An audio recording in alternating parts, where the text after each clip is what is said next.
Hace 46 años, la solidaridad ante la barbarie cometida aquí fue muy grande y amplia. La CNT realizó un paro de 48 horas. Parlamentarios de todos los partidos condenaron el asesinato. Esa misma mañana, tras conocerse la noticia, Wilson Ferreira Albunate, senador y dirigente del Partido Nacional, vino hasta aquí para mostrar su solidaridad. Juan Raúl Ferreira, su hijo, estaba con él. Invitamos ahora, después de 46 años, a que él haga uso de la palabra.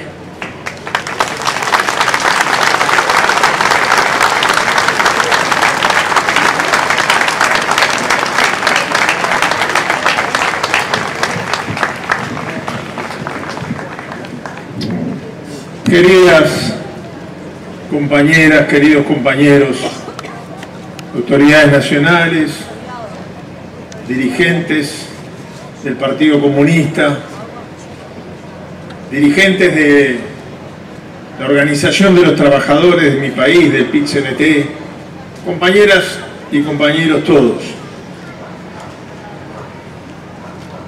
Sandra, nos estamos encontrando demasiado a menudo en los estrados.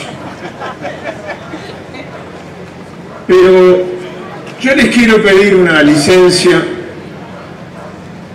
Me voy a mantener un poquito más corto incluso del tiempo que me han autorizado para que el clima no nos vaya a hacer una mala jugada y le termine robando tiempo al compañero secretario del Partido Comunista, Juan Castillo. Pero yo me voy a permitir una licencia si ustedes me la autorizan. Hace muy pocos días, enfrente a la Embajada del Brasil, los trabajadores de mi país me invitaron a hacer uso de la palabra. Una emoción impresionante, imposible de transmitir.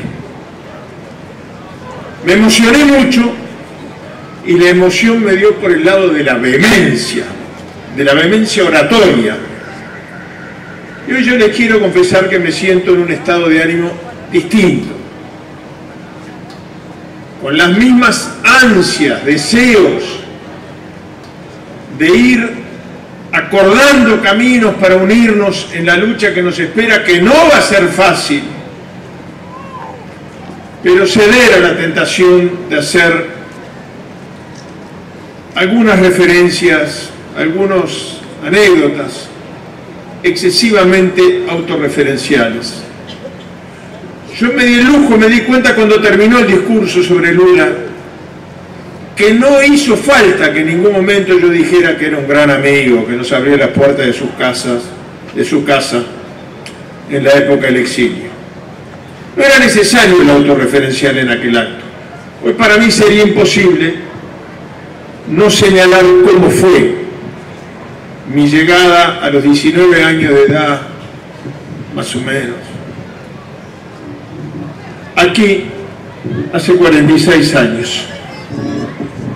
Todos los padres que estén acá, me incluyo, tratamos de que nuestros hijos no falten a clase cuando están en edad estudiantil. Mi viejo tenía esta curiosa costumbre que yo empecé a entender recién cuando a mí me empezaron a aparecer canas, que era sacarme de clase con la complicidad, lo homenajeo ahora, que ya pasó suficiente tiempo y que no está más entre nosotros, del padre José Aguirre, el rector del seminario, que con fastidio aparente pero no real abría la puerta de clase y decía Ferreira, y eso quería decir que había pasado algo y que mi padre había llegado a buscarme para que lo acompañe. Aquella mañana recién había empezado la clase cuando el padre Aguirre me saca, empieza a renovar, y justo había liberado unos, o fue después, pero en esa época, Bardello, y había venido una vez una reunión clandestina. Era un lío el preparatorio del seminario en aquella época. Entonces rezongaba, pero en el fondo apoyaba, nos daba para adelante, como dicen ahora los muchachos. Pero yo no sabía lo que había pasado. Me subo al auto de mi padre que me estaba esperando y en el camino me dice, esto va a ser muy breve. Me ha citado a raíz de un hecho muy trágico que me describió el presidente Bordaberry a su despacho. Fue la única, no solo la última, la única vez que Wilson visitó a Bordaberry en su despacho. Bordaberry hizo un relato de cómo habían, según él, acaecido los hechos. Yo no sabía bien qué estaba haciendo ahí, pero en ese momento mi padre lo interrumpe y le dice: me tengo que ir. Mi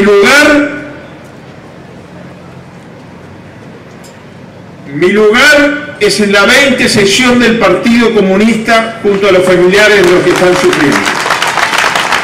Pero te quiero advertir antes de irme que me voy sin estrecharte la mano porque me faltó todo lo que vine a buscar. Me faltó el rostro de tristeza. Me faltó el anuncio de la declaración de deuda nacional. Me faltó la afirmación de que iba a haber una investigación a fondo hasta descubrir a los culpables. Se levantó y se fue.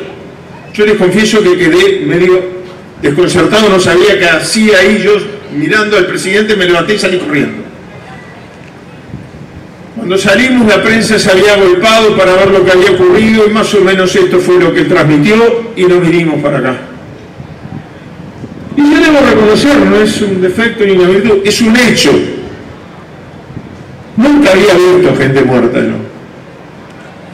Quizás los que piensen en cómo fue que ocurrieron los hechos hace 46 años no lo pongan en el contexto del momento, donde no había celulares, ni comunicaciones rápidas, ni siquiera emergencias móviles, públicas o privadas.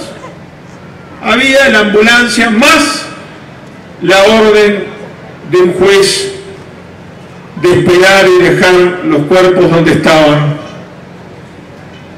hasta tanto él lo dispusiera, después de acceder a una autopsia a la que no pudieron acceder las autoridades del Partido Comunista del Uruguay.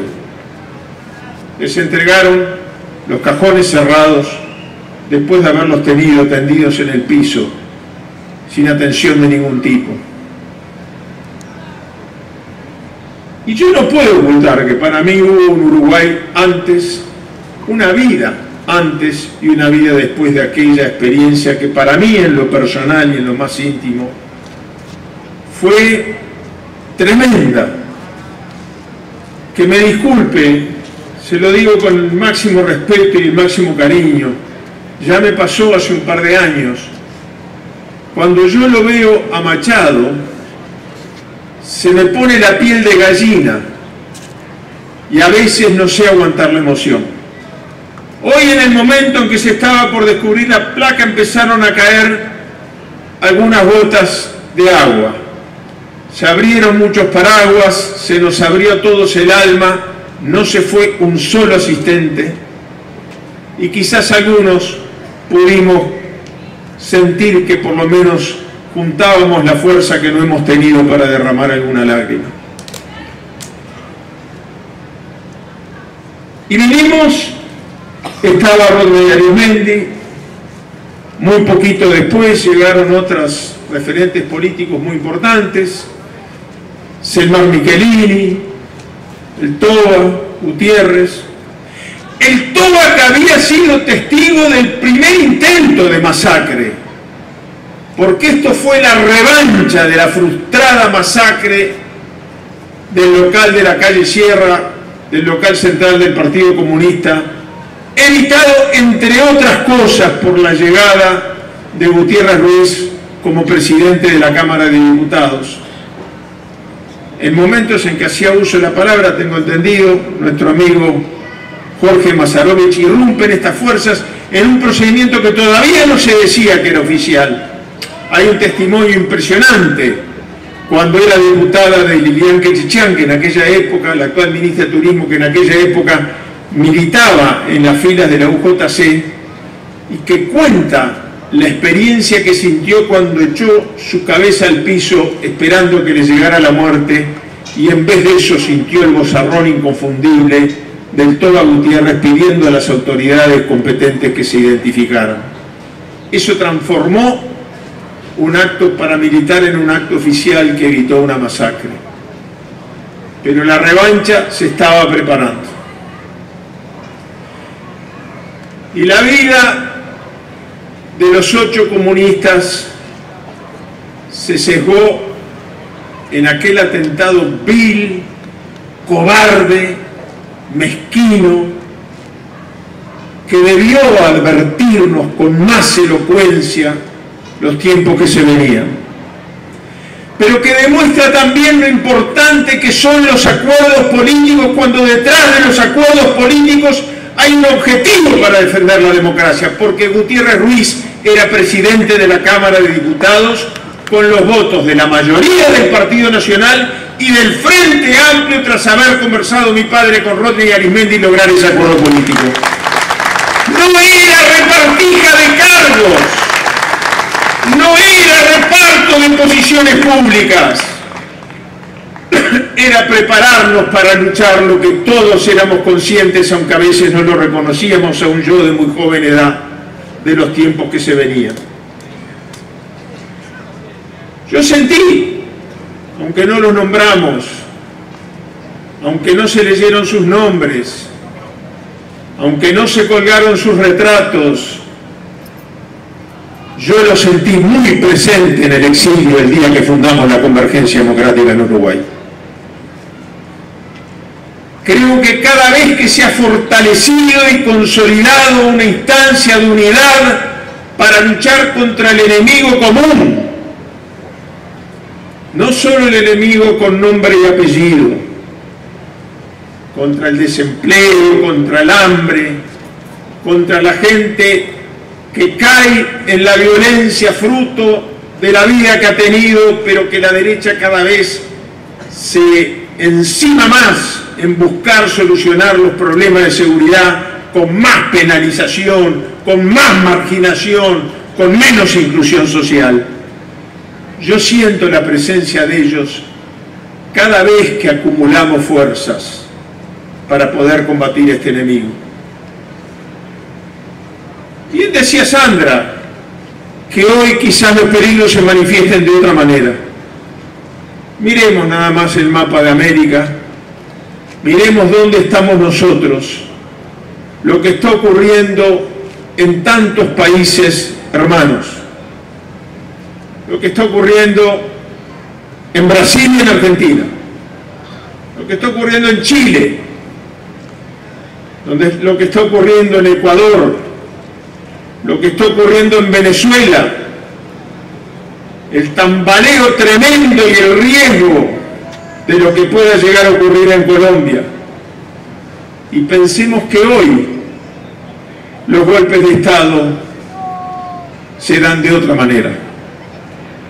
No hace falta esperar verla en las tanquetas recorriendo las calles de Montevideo para advertir que la derecha está en una ofensiva que ella considera que es una ofensiva final y que nosotros le vamos a decir: acá en Uruguay no pasarán, no pasarán y no pasarán.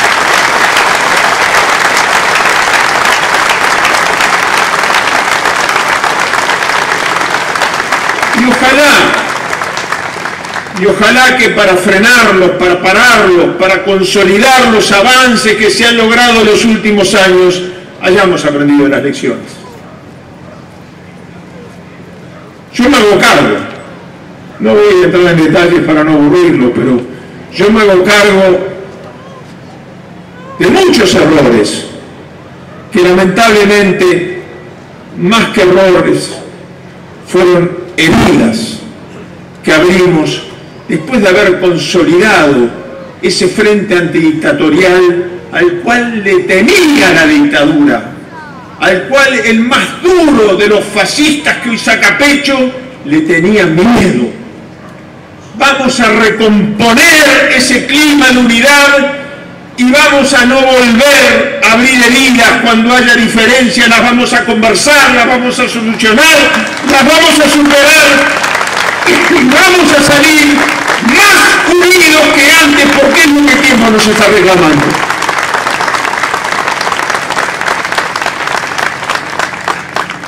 Ese tiempo de lucha que se avecina va a tener siempre a los mártires de la 20 sección presentes con nosotros.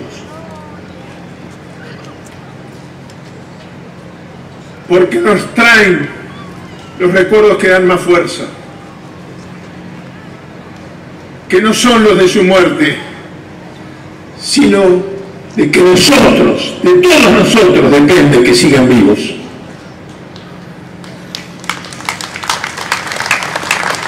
Nos recuerdan cosas importantes, el sacrificio supremo que es el que puede dar un ser humano por defender sus convicciones, que es abandonar, perdónenme, la mayoría de los que están acá son ateos, esa es una ventaja que les llevo, que es perdurar en la vida, pero también perdurar en el sentido que les dan a ustedes, en el sentido de que estén presentes como ejemplo permanente de lucha y de unidad. Y yo quiero terminar mis palabras, le agradezco muchísimo a Jorge que me trajo esto, que está prestado por mí en el Museo de la Memoria y que yo quería tener junto a mí para que me dé fuerzas para poder decir, sin que la emoción me venza, estas breves palabras que termino. Cuando salimos de la Casa de Gobierno, en aquella jornada tan especial, el diario Ahora, al día siguiente sacó una foto donde estamos mi padre y yo saliendo de la Casa de Gobierno. Una foto triste, una foto que no lo van a ver lo que estén en el fondo, pero la tengo acá y la quiero mostrar. Una foto que revela rostros tristes, una foto que daría la impresión de que no puede transmitir fuerza y espíritu de lucha. Pero cómo las ideas, los sentimientos también, pueden transformar eso en una bandera que estimule la unidad, la lucha y la esperanza. La lucha, no por la lucha misma, sino por lo que a través de ella se puede conquistar. Esa foto que salió en el diario seguramente, yo era tan joven, salí en la primera página de un diario, supongo yo, la debo haber recortado y haber guardado en algún álbum que luego lo perdí. Pero yo no sabía, no sabía que mi padre había llamado al diario y había pedido que él quería tener una copia original de esa foto. Una foto, dijera la Andresina. No quería limitarse en conservar el recorte de diario. ¿Por qué? Creo que recién estoy empezando a aprender, a los 65 años, de qué se trataba. Lo curioso es que cuando después del asesinato de Selmar Michelini, de Héctor Gutiérrez Ruiz, de Barredo, de Huaytlo y la desaparición de nuestro compatriota Liberov, recién después de eso, fíjense, se habrían pasado años, mi padre y yo tenemos que huir de la Argentina y durante varios meses vivimos en un bolso y salimos con un par de mudas de ropa de emergencia. No había tiempo de hacer demasiados preparativos en aquellos momentos. Y cuando mi padre brinda testimonio pidiendo no el apoyo de Estados Unidos como piden otros exiliados para derribar los gobiernos de sus países. No, cuando fuimos al Congreso de Estados Unidos para que mirándole a la cara al secretario de Estado le exigiera que terminara el apoyo indebido a una dictadura ilegítima que actuaba contra los intereses de su pueblo. Ahora en el libro del Museo de la Memoria está por primera vez en castellano el texto completo de aquella presentación en el Congreso donde más que un pedido de ayuda, es un grito desesperado diciéndole: no vamos a permitir que artificialmente ustedes mantengan en el poder a nuestros enemigos, los enemigos de nuestra gente y de nuestro pueblo. No se metan, que el pueblo uruguayo le basta y le sobra para deshacerse de ellos, pero que no tengamos que luchar, además de contra la dictadura, contra toda la fuerza del imperio. Cuando termine este discurso, había que buscar dónde íbamos a vivir. Estábamos viviendo en un bolso, de ciudad en ciudad, en los primeros actos de solidaridad en los que participábamos en Europa y en Estados Unidos, fuera de Argentina. Y cuando estábamos por embarcarnos a Londres, donde había decidido instalarse mi padre, yo supongo que porque allí estaba la sede de Amnistía Internacional, aunque él decía, porque en aquella época era así, es el único país donde la policía no usa revólveres. Pero en el aeropuerto, ya despachando nuestro pequeño y ligero equipaje, yo le digo a mi padre que me quiero quedar en Estados Unidos. ¿Qué voy a ir a hacer yo a Europa? Le digo: acompañarte.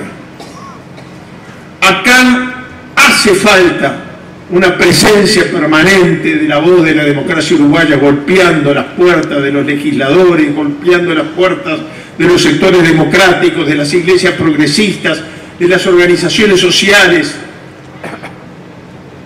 Y así fue que me quedé, y bueno, como resultado de eso, incluso pocas semanas después se le recibe creo que con legítimo orgullo, una carta del congresista Koch avisándole que había sido aprobada la enmienda para cortar la ayuda militar al Uruguay.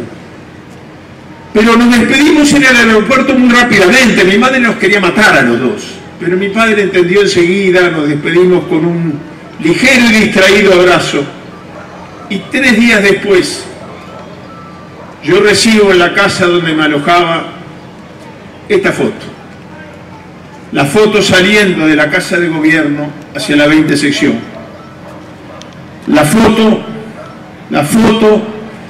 con los rostros tristes, desanimados.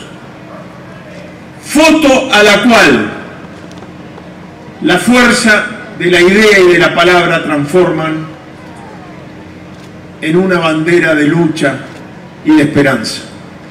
Esta foto cambia de sentido con la dedicatoria que les voy a leer terminando mis palabras. Y desde entonces, nunca, que tomen nota los compañeros del Museo de la Memoria, hasta ahora, por unos días y por prestado, nunca me separé de ella, ni siquiera cuando al regreso al Uruguay estuve preso. Yo me preguntaba, ¿y qué haría mi padre en aquel bolso con esa foto original? Verán que no es un recorte de diario. Pero por algo pasan las cosas. Yo la recibo cuando recién empiezo, solo, sin contacto, sin número de teléfonos de amigos a los cuales llamar para pedir ayuda en ese momento. Recibo la foto del 17 de abril de 1972, con esta dedicatoria, que yo se las transmito a ustedes en mi nombre, como él en el suyo me la hizo llegar. Dice la foto: no hay camino difícil con un buen compañero. Un abrazo grande, tu padre, Londres, 1976.